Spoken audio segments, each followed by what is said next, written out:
All right, so this is the last part of this video for the ice cream, which I'm getting a little bit tired of, but we gotta persevere.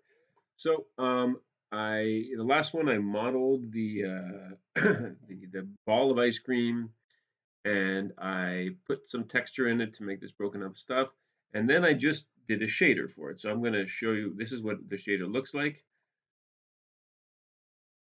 and you see the little reflections every once in a while. And I want to show you what this is. So if I go to here, so I'm going to show you what this is, and then I'm actually going to recreate it. So move this up a little bit. This is just for the ice cream itself.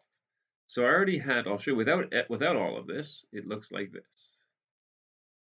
Okay, so that's the model. So remember, we kind of use this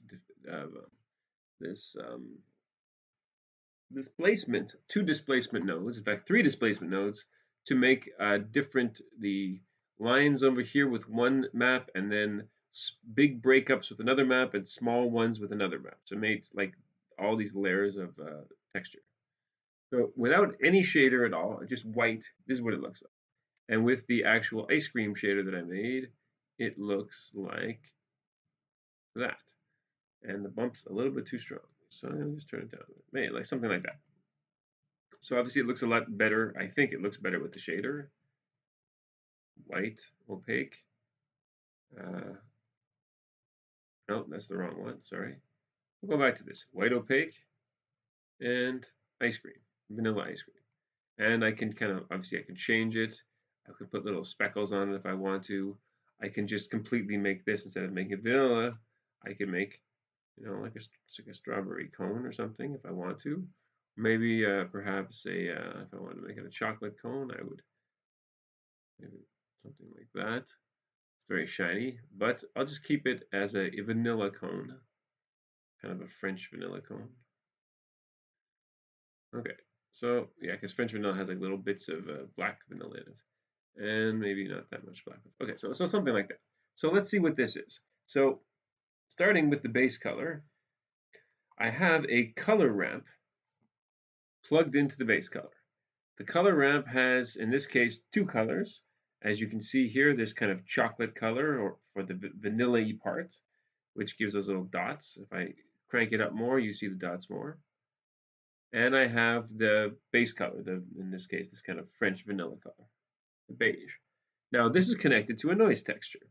So the noise texture is what is creating these little dots. So if I make if I change the scale, I'm changing the scale of my little dots, and I could make it like just kind of much larger and have it just be kind of a broken up texture if I wanted to. So like maybe if I wanted to make it not that it wasn't really noticeable, but there were just sort of different colors. I could, if I want to, change this maybe to be more close to the base tone, like that maybe, and then just have it be sort of a color variation. So you don't really see it much, but it just kind of adds a color variation. But I'm going to undo that and keep back my little spotty stuff. Right. So that's the color, and of course you can do whatever color you want, strawberry or chocolate or whatever. So that's the color ramp and noise texture. Then I have, first I'm going to unplug all this stuff here. I'm going to unplug this. Let's do it one by one. Just the color. So then I have the beigeish color and these little speckles. Now I'm going to plug in the roughness. So right now, if I just put the roughness all the way, it's matte. And it actually looks pretty good like that. But, oh, sorry, I'm going to turn this off too. So it looks okay. If I make it like this, it's very shiny. But if I take another noise texture node, and remember the noise texture gives a broken up texture. If I plug this directly into the roughness, I get shiny and dark, but it's now broken up. So kind of like, imagine little bits of ice or something like that. So like this, you can't see it that much. But if I take a node that is called brightness contrast, and I plug that in, and I really pump up the contrast, as you see, I get more of an obvious shiny, not shiny, little specks of shiny stuff. So the more I pump up the contrast, the more I have these kind of distinguishable specks. I'll put it down to 0 contrast, and I'll kind of put it to what. So there it's just matte, matte, matte, matte, matte. And as I start to go a little darker, it's beginning to become shinier. And I start to increase the contrast, you're going to have more kind of small little specks of shininess. They're not, it's not solid now, it's little pieces. Oh, little shiny, little shiny. And that, again, I control with the scale. I'll make the scale, something like that. I'll make it even more obvious so that as you turn the light around, you see these little bits of shine. You can see it there. So that looks better because it looks more like little icy areas.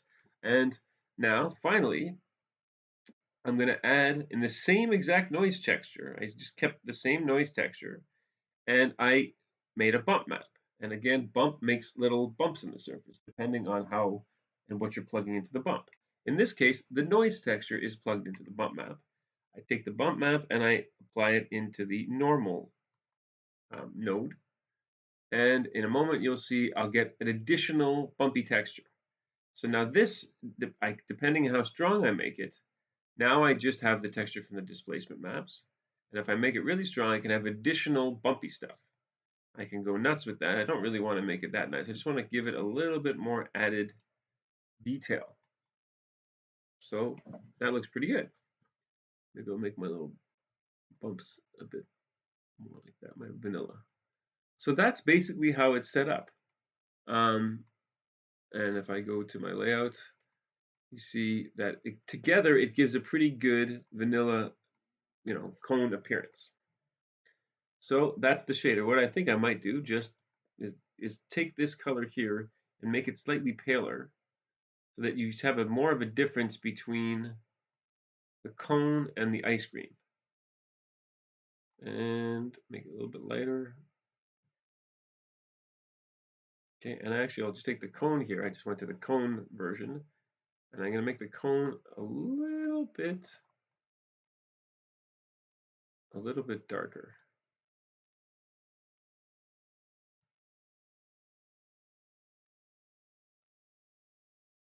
Just so there's a bit more of a difference between the two of them. A little bit more. Okay, that's a bit better. Yeah. And now the last thing I want to show you, going back to my shader here, is I can give the ice cream some translucency. So ice cream isn't really translucent, it's kind of opaque. But if you wanted to make it look more like sorbet or something, again, here's my basic shader. I go to subsurface, open that up, and I'm going to pump up where it says weight. That means how much subsurface scattering. So as soon as I do this, it starts to change. Now, the weight doesn't do much on its own, but if I take this scale and I change it, now you're going to see the ice cream will become more kind of like waxy translucent. It looks more like gelato. Now it looks like ice. That's because it's letting light pass through. The less scale, the smaller the scale, the less light passes through. So I can control how much it kind of looks like ice cream and how much it looks more like some kind of sorbet kind of thing. Obviously, this is just some stupid ice cream thing, but you can use this for any type of translucency. So that's how you do it. So maybe it's a little bit too translucent like that. Just enough that there's a little tiny bit. Without any and with some. You see there's a slight difference. Nothing, a little bit. So I'll do maybe one more.